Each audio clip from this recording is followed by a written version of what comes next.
working for somebody else. This is, it becomes, let's say I'm working in some organization and it becomes mine. If it's not mine, it's not real. I'm Dr. Joey Fawcett, coaching you to grow people and profits as you do one thing today that creates a work positive culture. Welcome, especially if this is your first time listening. I'm really humbled by the gift of you. Let's look inside of ourselves in today's episode, inside of you as a people leader. What are your hidden beliefs that keep you from fulfilling your purpose as a people leader? There's an invisible script or a background soundtrack playing in your head. What's it saying? What's it sound like? What are your blind spots as a result of this head trash? Today we take out the trash and coach you to fulfill your purpose as a people leader. My guest on this episode helps people like you and me dismantle the constraints that limit our performance and our fulfillment. His work enables people leaders around the world to act freely, lead powerfully, and create results that once seemed impossible. Are you ready to get empowered and uncover your true potential so you lead people with clarity, purpose, and authenticity? Then welcome to the Work Positive Podcast. Work Positive community gives me a great deal of pleasure to introduce you from Ireland today, right? Watching the surf, the cold water surf from the warm confines of his motorhome, Will Steele. Will, welcome to the Work Positive Podcast, my friend. Thank you very much. Thank you for having me. Delighted to have you on here. So the surf looks inviting, but is cold. Right? Not my cup of tea. The way I like to surf is in Costa Rica, where it's nice and warm. You don't need a wetsuit. And I don't need to say any more. I know it's really great waves here, but I know they're freezing cold. So I'm kind of intrepid about going out there.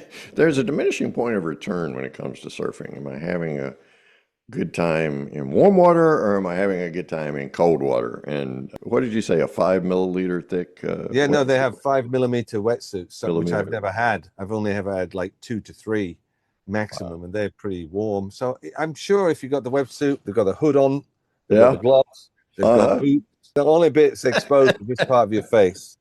So I could go out in one in that. I could be tempted to go. I mean, I'm not ruling it out. You're going to talk yourself into it a minute here. That's right. I'm just imagining this is how penguins surf, right? Yeah, they must have at least 5 millimeter thick wetsuits. Yeah, well, that's what we call the North Sea, and it's the northwest coast of Ireland. So it's getting as cold as as people surf. I think. I don't think people surf much colder than that, but yeah. Well, I'm thinking some extremists do. Obviously, I've seen them with ice in the water, but in general. Extreme surfing. And I guess if you grew up there, it's just normal. You don't know about Costa Rica. You think this is how everybody surfs. Yeah. So the hidden belief of those surfers out there might be that everyone surfs in cold water, right? You like my segue there. Well, I am absolutely fascinated by the work that you do as you help people leaders unleash their hidden leadership genius. And we'll talk about your new book, Free to Lead, today also. There are soundtracks, invisible scripts, what have you, playing in the background of our lives all the time that some would call hidden beliefs. You call them limiting beliefs, things like that, that really affect our performance, but particularly the fulfillment of our purpose as people leaders. You're obviously a superhero in this space. What got you interested in the hidden beliefs that limit our performance? What's your origin story, Will Steele?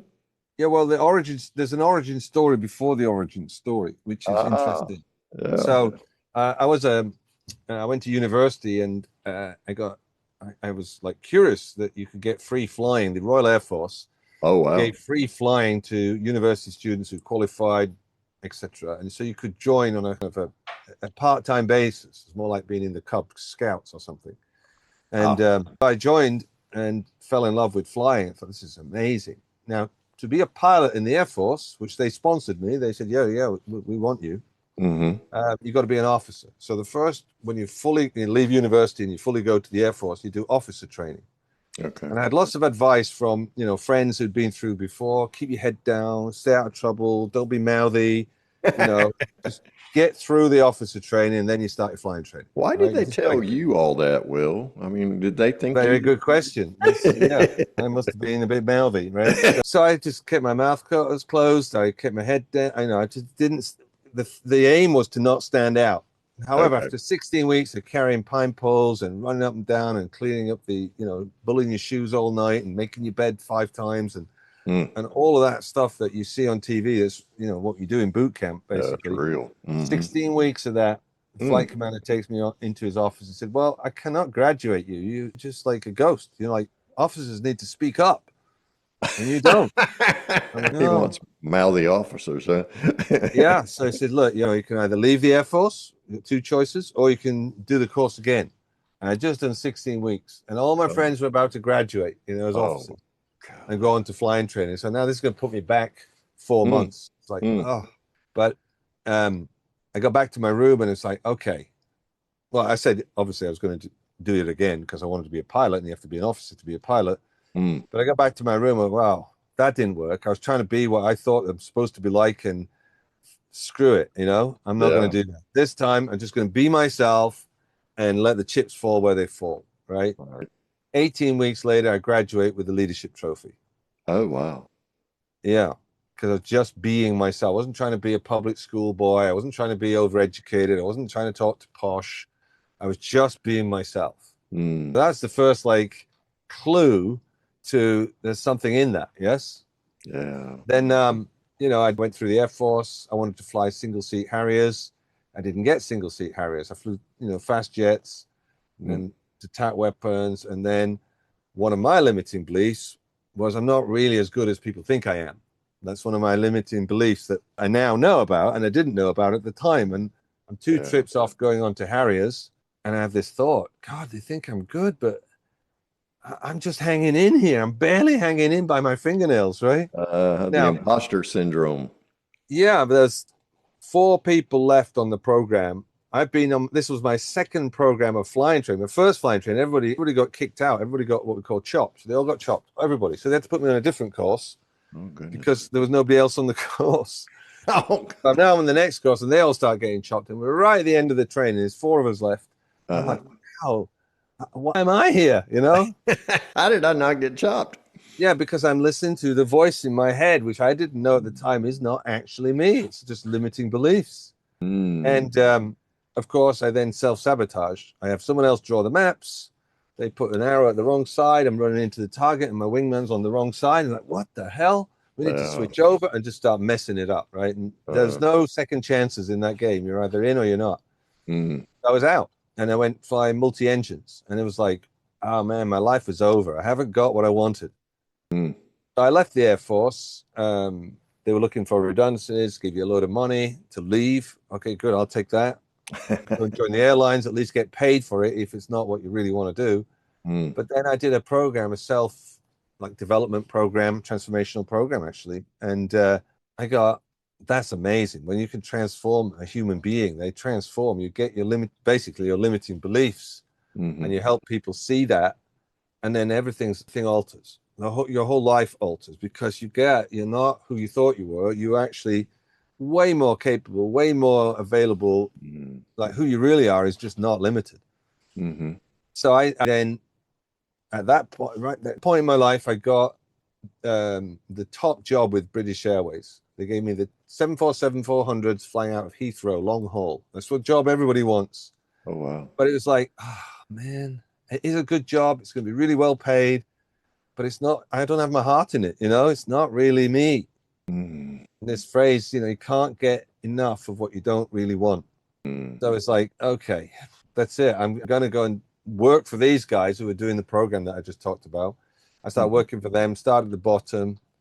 I slept on my friend's spare room floor on a mattress for the first year because I went right down to basic salary, but then worked my way up and eventually started leading the main program. And I was what we call a forum leader.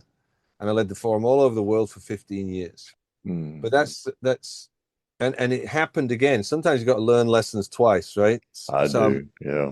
I got certified to lead the main program, which is a big deal. It's 3.5 days. You can have up to 1,000 people in the program, and they've all got to transform. That is your job. Wow. Right? and you get certified, and then you get provisionally certified, and then you're on a probation for 20 programs, right? And you've got to produce the results, and they measure everything: how many people leave, how many people sign up for the next program, how many friends and family they bring to the final sessions. They measure everything. Everything's measured, but it's a reflection of, oh, well, they brought lots of people, so they obviously did a good program, and they want people to get the same experience. But it becomes about, you got to do the numbers, otherwise you fail, right? So I was in and out, I was on and off, and I was on the very last program, and it was all riding on this last program, and it was in Van Nuys, northern Los Angeles, right? Van Nuys, it's called. And this was a notorious place for nobody ever signing up for the advanced program, because the advanced program meant they had to drive into Los Angeles next to the airport, LAX, and that from Van Nuys could, like an hour's drive could actually take you 3 hours. Wow. So people didn't want to do that. And so I knew all this. And then the night before, my instructor, mentor, and the head of the designation committee come on a call, and I said, like, this is, your coaching call for leading the program. It's traditional. The night before you would have that, or the day before. And they got on the call and said, well, we've got no coaching for you, because you're just going to do whatever you do, aren't you? I mean, you're just going to do whatever you do. So we'll see if you're still a leader on Wednesday. Because if it didn't turn out, I wasn't going to be a leader anymore. Okay. So I was like, oh, no pressure. But it's a similar experience to the Air Force, right? Because it was like, well, I've tried to lead this thing like I'm supposed to lead it. I've tried to do this, I've tried to do that. I've tried to lead it like that kind of person, because I think they're really good. And I just haven't been being myself. And it was like, again, screw it. I'm just going to go and love these people. I'm just going to really love them, give them everything I've got, empower them, and see where the chips land. And that's it. Because it was a total breakthrough program. It was like off the charts. Oh, wow. They'd never seen results there like that. And so I learned the same lesson, being you is the most powerful you can be, like the real you, not a you think you're supposed to be. And so that's 21 years of that. And then the Air Force before that's 10 years of that, so like over 30 years, I've been constantly reminding myself to be myself, my true self, because you get tricked into and pulled into and reacting, and you've got to be able to catch all these automatics that we are, that are really you. It's just automatic survival mechanisms, or trying to, make it in life. And then I was leading programs in the Middle East. I was invited by a client of mine. So I left that organization in 2020 when the pandemic happened, no live programs, and start my own coaching business. And one of my great clients, he's a doctor in the Middle East, and he's got alternative kind of medicine. It's all about all illnesses and then balance in the emotions, he says, right? So you've got to balance the emotions. That's his work. Okay. Then you combine that with my work, where you get all the way back to where the imbalance started in the first place. Now you've got that you're living inside a limiting belief, let's say, that's having you think you're not good enough. So you spend your whole life making up for not being good enough. In some way you can be good, but it's not really it. So, but if you can get back to those moments where you made those decisions, the whole thing gets sorted out. It's like a domino effect throughout your life. And it's very healing. So he said, we need a leadership program though in the Middle East. I said, all right, we'll create one. I've led leadership programs. I led years in London. So I created our own out there. Led this program. We led Dubai a few times, Riyadh, Cairo, and then we did one in Casablanca, Morocco. And I was on the train from Casablanca, going back up north to catch my flight. And I thought, these guys don't know who I am. It's all translated into Arabic. I don't speak Arabic. Right. I've been learning now for over a year. But so they don't know who I am. They don't know what this is.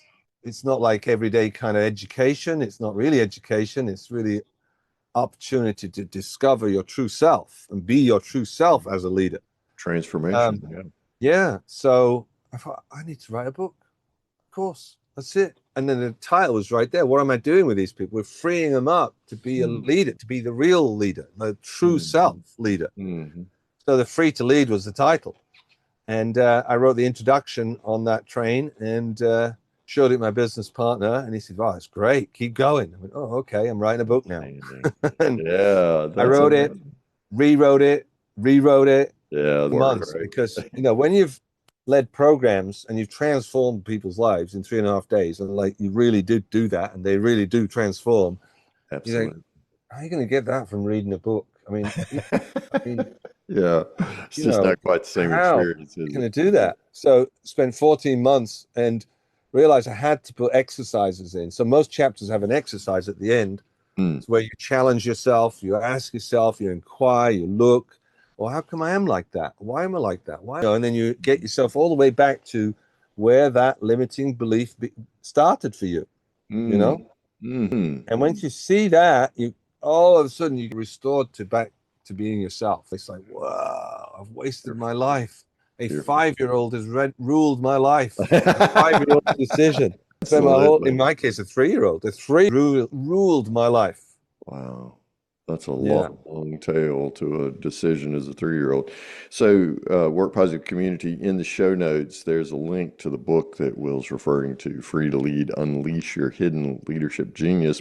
Take you right over to Amazon where you buy your books anyway. So, if you're walking the dog around the Peloton right now, go, go, go. You and then also when you get off and it's safe to go buy a book, links right there. Yeah. So Or Audible. It's on Audible as well. Wonderful. So you can listen to it while you're on the Peloton. Well, one of the friend of mine is called Gary John Bishop, and he wrote Unfuck Yourself, Stop Doing That Shit, and he's made a good name for himself. He sold over 2 million copies of his first book, and he and I used to work together. We worked together for like 3.5 years at Landmark, and so we stayed. He left after 3.5 years. I led the program for 15 years, but we remained friends. And he says his process of writing the book is he reads it into the mirror. He's got it once he's like edited it, and done it all. It's in the mirror 3 full times. So he's like delivering it if he's leading a program.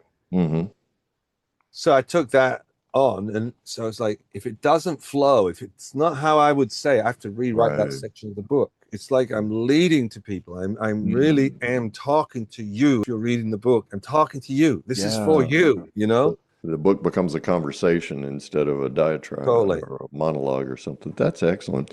So I went in to do the audio book, and I was in there for a week, not a whole week. I was going for like 2 hours and come out and go back the next day.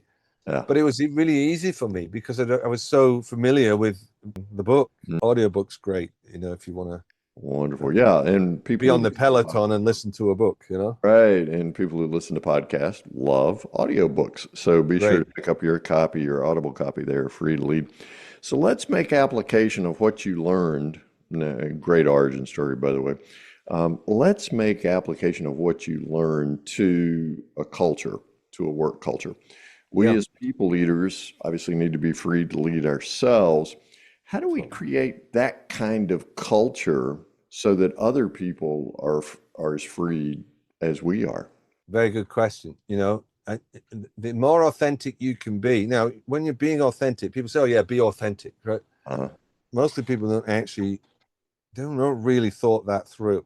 So it's what you think. What does that mean? Is, I'm angry, so now I'm expressing my anger. Okay, but that maybe that's somebody pressed the button and now you're on an automatic rant, right? Which is all from the past. It's not actually who you really are. It's the automatic you that becomes this way when you feel threatened. You're defending yourself or defending your point of view. So if you are courageous enough to be in that kind of inquiry and you share it with the people you work with, they start to experience a safe environment to be themselves. You don't really have to say it. You just say, "Oh, I'm sorry. Hey, wait, stop. Sorry, I wasn't really listening there, you guys. I just wasn't listening. I'm sorry. Let's start over. I took a short nap. Sorry." Yeah. Or I started thinking about when you said that, I was away with the fairies. I was thinking about this, But you see, if you're willing to be authentic, when you're not being authentic, when you're not really paying attention or you're not really working with them, it does free people up to be able to tell the truth, to trust you, to align with you. So that's one aspect of the culture. And then there is to, and I talk about this in part 2 of the book, like the second part is creating a future, creating a that empowers you. It's authentic and expression of you and you're up to in the world. And then the people that and they see that and they want that, then it's not about you and them working for you. That's crazy. I mean, that is what a lot of people do, but you're not working for me. We're up to this. This is what we're doing. I'm paying you. Yeah. And this is and I'm getting paid out of the proceeds of all this, but this is what we're up to. Like in the Middle East, what we're up to is not just leading programs, we're transforming the leadership of the Middle East. That's what we're up to. Yeah. Now, you might say, well, who the hell do you think you are to be transforming you're not even from the Middle East. I don't mean there's something wrong with it. I mean, leaders come on the program, they transform, and they get to go back out to their workplaces and fully be themselves. You know, an easy example that people might relate to is, you know, if you've got, I'll probably get some flack for this, but I think it's very relevant, certainly in the Middle East, because with a lot of women who are leaders, and they can end up in a very male-dominated environment, kind of leading like a man, you know, like strong and this and that and the other, right? Where it's never going to be as powerful as when you're leading in your true feminine energy as a woman, which is very, very powerful. Very powerful. You know, if you want, you know, he was a mentor of mine for a period. Somebody asked him, how do you get to be so powerful in the world? He says, it's easy. You surround yourself with powerful women. I love it. And they do. They don't, you know, I say than me at the details. I say they're better than me at multitasking and making sure everything's taken care of. I say they're better than me at all of that. And I've had a lot of bosses, if you like, that are female and totally great. So going there, that was one of the things. So when I say, you know, we're transforming the leadership of the Middle East, we're transforming it so it's not what we say it should be. It's people being able to be fully themselves. And I'm only saying transforming the leadership in the Middle East because that's where I happen to be working. If I was in North America leading the program, I'd be transforming the leadership of North America. Exactly. It's not whatever the context. It's not a slight or no, something in the Middle East. No, the Middle East is the Middle East. It's very varied. It's not all like the same. Absolutely. But the concept is the same, and that is helping people free themselves to lead. And so we create a culture for doing that by doing that as people leaders, and then we model that. Let me ask you a question. What if the key to growing your work culture hides in plain sight? Take the free Work Positive Culture Assessment to discover it. Get insights in less than 4 minutes that transform your culture so you grow people and profits. You just answer 13 simple questions and discover your culture stage, strengths, and personalized next steps. Get your free aha culture moment at workpositive.today. Go to workpositive.today right now. Will Steele is my guest on this episode of the Work Positive podcast. I mentioned that we have the Amazon link there in the show notes. We also have willsteele.com, and you're welcome to go there, and we'll talk a little bit more later about what we find when we go there. So we're creating this culture where we're free to lead, and we're freeing others to be their authentic selves, their true selves, and to surface these hidden beliefs, these invisible scripts that are playing through our minds so that we can become our best selves. How do we represent that type of culture? Because it's not that common. How do we represent that kind of culture to top talent that we're inviting to come and join our team? That's then you've just got to really share that authentically with people. This is what we're up to. I mean, if you're not up to what you say you're up to, I have been into companies and it's okay, what is it that you're up to? What's your mission? Like that. Because they have different names for what we're talking about, right? Okay, what's your vision? Oh, our vision is this. Okay. And mostly it's not a vision. It's an outcome. It's a result. We're going to be in the top. I was in Paraguay and with a construction company, construction development company. And I said, so what is it that you're up to? Oh, we want to be the biggest construction development company in Paraguay, right? We want to be number one. Okay, is that a vision? Can you see that? Well, it's sort of, right? You see the number one, but it doesn't create a world. What's it based on, right? Yeah. So if the vision is, um, a world that works for everyone, okay, wow. I mean, it's not precise. It's not like but it's like, wow. You can see the world working. You could see everybody working together. You could see, that's a vision. Mm-hmm. Mm-hmm. And most people haven't created a vision. If you're running a company and you're listening to this and you're asking, what is your vision? First question is, what do you really mean by a vision? Well, think about it. Can you see it? Can you see what that looks like, what the world looks like, or what it is that you're out to accomplish looks like? What's the vision there? Mm-hmm. I worked with a pharmaceutical company in Riyadh in Saudi Arabia. And I worked with them for 2 days with all the top senior managers. There was like 40 directors. The owners were there. This was, the brother and the two sisters. They ran the whole company, right? That was their company. And so they were all mixed together. And I worked with them to create and craft their vision until everyone aligned. There was nobody who could say, oh, no, it's not me. They had to find themselves in it because every word had to fit. That's particular kind of work. And, it was all done. There's one guy who said, well, I don't think that's true because we do this. I said, oh, wait, everyone, wait. So how can we resolve that? Well, if you said this, then it would work. Okay, so just change one word, right? In the whole thing. And can everybody align on that? You don't have to, can you align on it? Everyone align. I said, good. Now I have people read it out, and the people just read it out. And by the end of people reading it out, it's theirs. They've created it all together. They have this vision. They owned it. I can't remember right now, but it was a part of it was leading the pharmaceutical industry. It was like leading, and it was empowering the health services. And it was just great. You could see it was a world that they created. A world they created. It wasn't numbers. It wasn't, it was being leaders in their field. It was great. So a vision really, and once you have that vision, you can share that vision with people, and they can see what that shows up for them. And now you're inspired. Now, what are we up to? This is what we're up to. If you ask people what we're doing in the Middle East, and the people in the team, and the people on production, and the people, doing the marketing and the sales, if you like, what are we up to? We're transforming the leadership in the Middle East. That's what we're all up to. So it's how can we be more effective? How can we get this done? How can we reach out to more people? How can we, because everybody's up to that. I love it. So it's a vision that's larger than any one of us, requires all of us, and our individual purposes align with it. And that magnetizes the culture both for retention and attraction. And all challenges get filtered through that vision because that's our North Star, constantly calling. Yeah, and self-creativity inside of it. You're bringing forth your own creativity to fulfill that.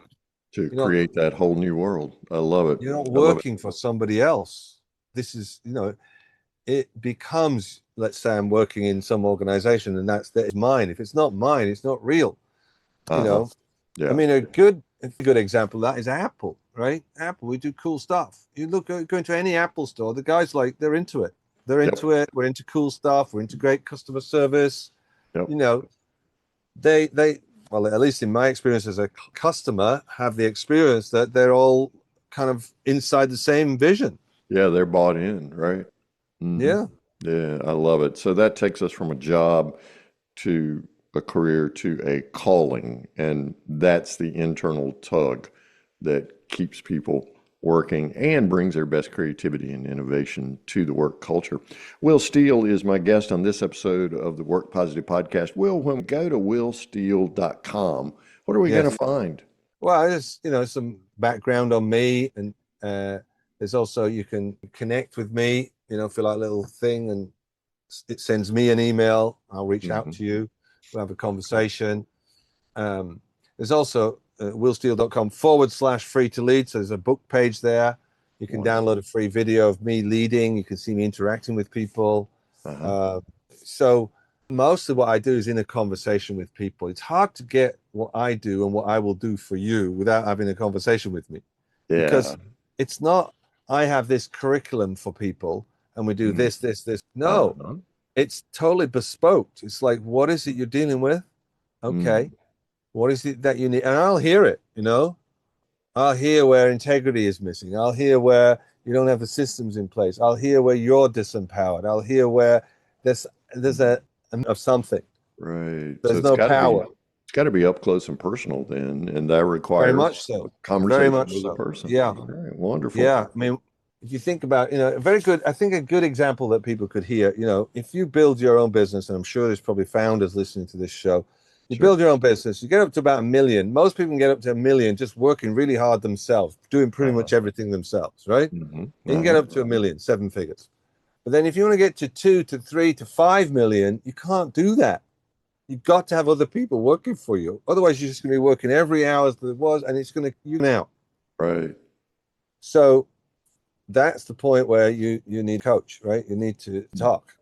That's where we excel. That's what for me, identified. I like that part because you're getting someone who is, you could say they're, really A-type, positive person, work hard, get it done. Right. But that will only work to so much. You become lid on the growth of your business. And so those are the hidden beliefs. Yeah, by transforming those beliefs and having you start to delegate everything somebody else could do. Yes, of course, I've heard many times they won't do it well enough or they won't do it right. Yeah. You got to let go all of that. If they can do it 80% as good as you, that's a win. Why? Because you're not doing it.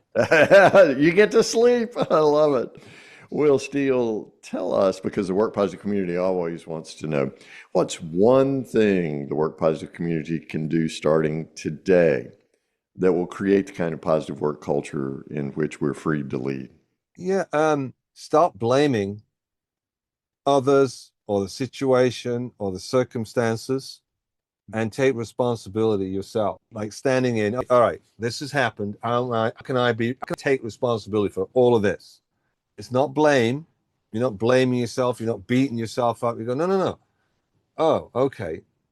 That failed. Oh, God. Well, I didn't really tell them exactly what I needed to have happen. So I'm responsible for that. Versus, oh, they're terrible and they don't know how to do their job and I shouldn't have to tell them all this and blah, blah, blah. The ordinary conversation. Yeah. No, come from, stop blaming anybody else. I'm responsible for all of it. Like I'm the center of the universe in this company, in my business. So how can I be responsible? And it takes a little bit of a shift for people to get themselves there. But once you do, you're forever powerful because you're not the effect. You're not a victim of anything. You are the source of all of it. And it's a creation. You create that, but that creates, this company is an expression of me as owner of the company or the founder.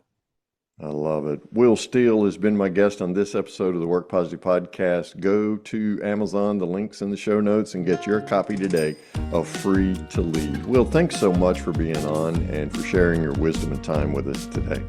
Dr. Joe, thank you. Thanks for your questions. It's been great. I'm so grateful you joined our conversation about creating positive work cultures that grow people and profits. Connect with me directly on LinkedIn today. Just search for Dr. Joey Fawcett, or you can click the link in your show notes. When you send your connection request, mention you're a Work Positive Podcast listener because I want to give you a free digital copy of my Work Positive Team Edition book. It's a $19.95 value, but I want to share it with you free because it contains practical strategies that I personally use with clients to transform toxic work environments into thriving cultures. We explore in that book how to create a positive work culture, and we do so again in every episode of this podcast. Our LinkedIn connection allows you and me to directly talk about your specific challenges, so feel free to send me a message on LinkedIn. I personally read and respond to all those messages because I genuinely care about your work positive success. So go to LinkedIn and let's connect. Remember to mention you're a podcast listener to receive your free Work Positive Team Edition book. I look forward to seeing you on our next episode of the Work Positive Podcast.